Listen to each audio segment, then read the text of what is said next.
What year were you on the 0-16 Lions? Is this 2008? Yes, sir. Okay. This team is worse. What's up, everybody? Welcome back to another episode. To our regular viewers, thank you for the support. To our new viewers, don't forget to like the video and subscribe. So, the Chicago Bears looked like a new football team in their blowout win over the Washington Commanders on Thursday night. And it's fair to wonder if Stephen A. Smith actually gave them some added motivation. Justin Fields and the Bears blew the Washington Commanders from the opening snap, and they did it on the road. Fields got things started with a 20-yard touchdown pass to DJ Moore on the opening drive, and Chicago never looked back en route to a 40-20 victory. The Bears forced 2 turnovers in the game and led by 20-3 at halftime. To say Stephen A. did not see the performance coming would be an understatement. During ESPN's First Take earlier in the day, Stephen A. absolutely unloaded on the Bears and said that they are worse than the 2008 Lions, who infamously went 16 losses in a row. Stephen A. Smith went on to say that the Bears need to trade Justin Fields to get him in a right situation. Okay, I understand that one game does not define a team, but Thursday night's performance certainly made the Bears better than the 2008 Lions. Even dating back to last season, the Bears had lost 14 games in a row. The 2008 Lions lost 17 straight, dating back to their previous season. From the way the Bears celebrated in their locker room, you would have thought they won a Super Bowl. But anyway, after all that negative talk about them, the celebration is understandable. So that we're all on the same page, let's listen to Stephen A. Smith. What year were you on the 0-16 Lions? Is this 2008? Yes, sir. Okay. This team is worse. Sir. This team is an atrocity. An atrocity. Ryan Poles, I'm not blaming him one bit. He came in after they hired the coach. After, I mean, what was it, like a month before? It was a month before? Was it a month before? It was closer together. It was he closer came on, together. but the coach clearly was going to be the coach. The coach clearly was going to, he didn't hire the coach. He didn't pick Justin Fields.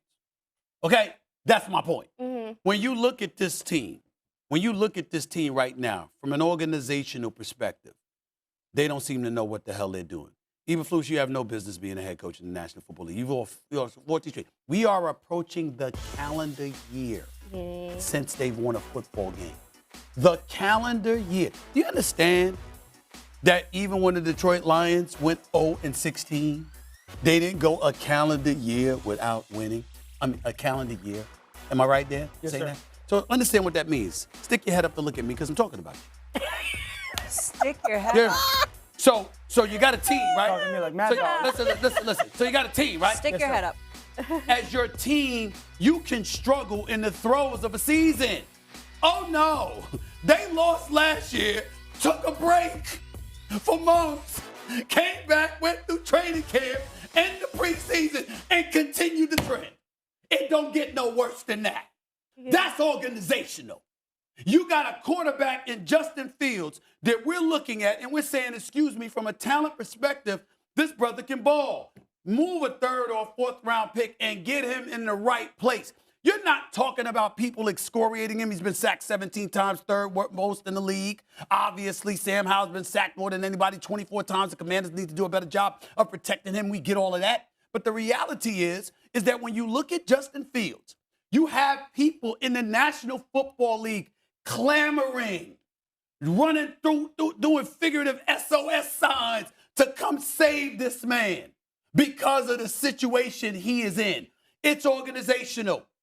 And it starts, and when you look at this head coach, I don't blame him for saying what he said, but he's got no business being the head coach of the team. Your offensive coordinator have no business being the offensive coordinator of the team. You don't need to be, he ain't Matt Canada, please don't get me wrong, because that man need to go in Pittsburgh, no question. But when you look at it, and again, you took the break and you came back, that's like passing gas and walking down the street a block or a mile away, and then somebody still smell it. Well, guess what? You did more than pass gas at that point. That's your analogy? You did more than pass gas because they stink. That's why. We don't even call them the Bad News Bears because we want to do the Bad News Bears a favor. At least it was a good movie. Great movie. At least it's a great movie. Great I mean, you movie. can't even say that about the Bears, okay? I don't watch And I'm much going to say TV. for the analogy, to give you the analogy in closing, it's the equivalent of passing gas, going a mile away. Why the show hasn't won an Emmy? I don't know. Somebody still smells you. That means it's more than gas that you passed. It's got The floor staying is power. yours. What do you think about this? Please drop a comment. Don't forget to like the video and subscribe. Thank you.